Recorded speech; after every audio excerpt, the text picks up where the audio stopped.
Pemirsa, temuan minyak goreng kemasan merek Minyak Kita yang tidak sesuai dengan takaran yang tertera di label kemasan menjadi sorotan. Menteri Pertanian Andi Amran Sulaiman juga mendapati harga minyak kita dijual di atas harga eceran tertinggi. Lantas, mengapa minyak kita ini bisa beredar dengan takaran yang tidak sesuai? Sejauh mana pengawasan terhadap distribusinya? Siapa yang bertanggung jawab atas pengurangan ini? Dan lalu apa sanksinya?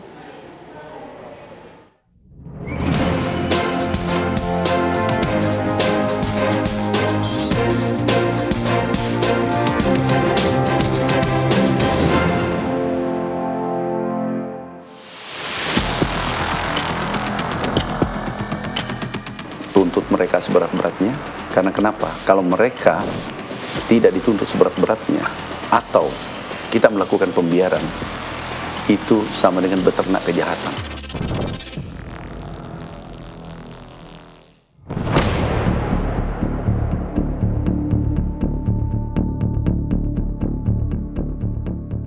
Video minyak kita kemasan 1 liter yang hanya berisi 750 ml yang viral baru-baru ini membuat publik geram.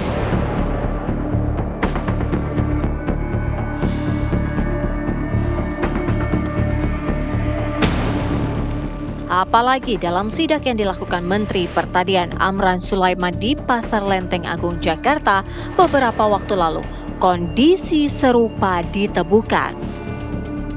Satgas Pangan Polri kemudian turun tangan dan menyelidiki temuan itu. Ketua Satgas Pangan Polri yang juga Direktur TP Deksus Barreskrim Polri mengumumkan hasil penyelidikan kecurangan minyak kita. 1 orang ditetapkan sebagai tersangka. Tersangka merupakan pemilik sekaligus kepala cabang dan pengelola PT ARM. Polisi menemukan minyak kita yang dikemas tersangka hanya berisi sekitar 750 hingga 802 ml saja.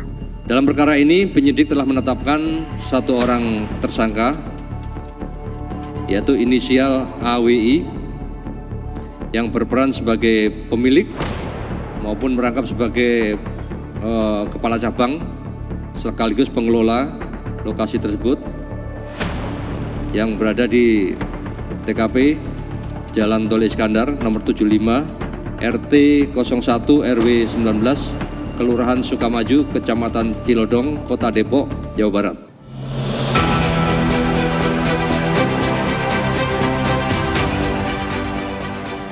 Dirjen Perlindungan Konsumen dan Tertib Niaga Kementerian Perdagangan Boga Simatupang menyatakan bagi masyarakat yang merasa dirugikan atas kasus ini bisa mendapatkan kompensasi atau juga bisa membawanya ke meja hijau. Hak dan kewajiban konsumen itu sudah diatur dalam Undang-Undang Perlindungan Konsumen Undang-Undang 8 tahun 99 sebagaimana saya sebutkan sebelumnya. Jadi konsumen itu berhak meminta atau mengembalikan barang atau meminta dikembalikan uang. Kalau memang dalam pengembalian itu terdapat permasalahan dan tidak ada kesepakatan antara kedua pihak, konsumen itu dikasih pilihan untuk ke peradilan umum. Seperti itu. Terima kasih.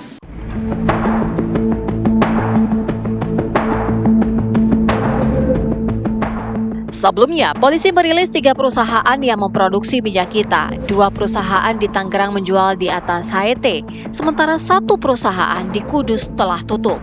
Lantas, mengapa minyak goreng ini bisa beredar dengan takaran yang tidak sesuai?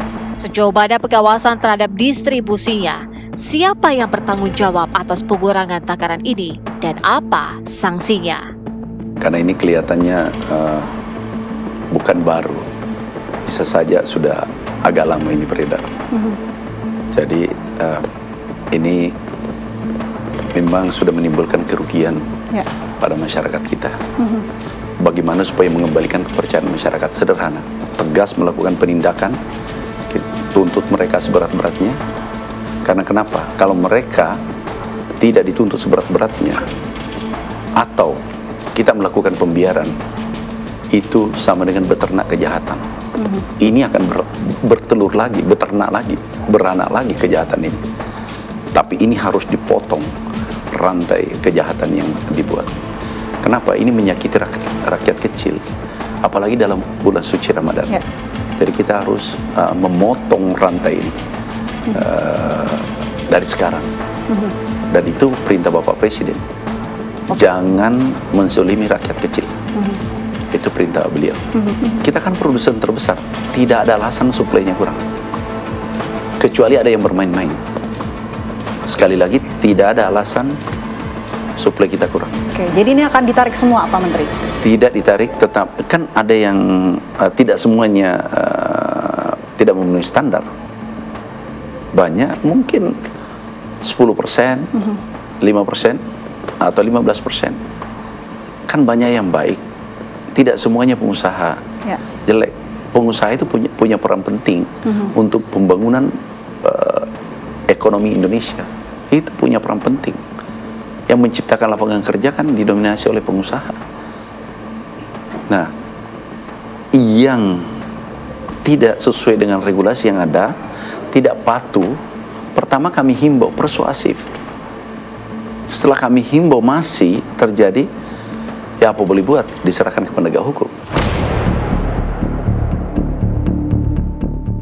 Meski minyak kita bukanlah minyak goreng subsidi pemerintah, harganya diatur pemerintah sebagai solusi bagi masyarakat mendapatkan minyak goreng dengan harga terjangkau.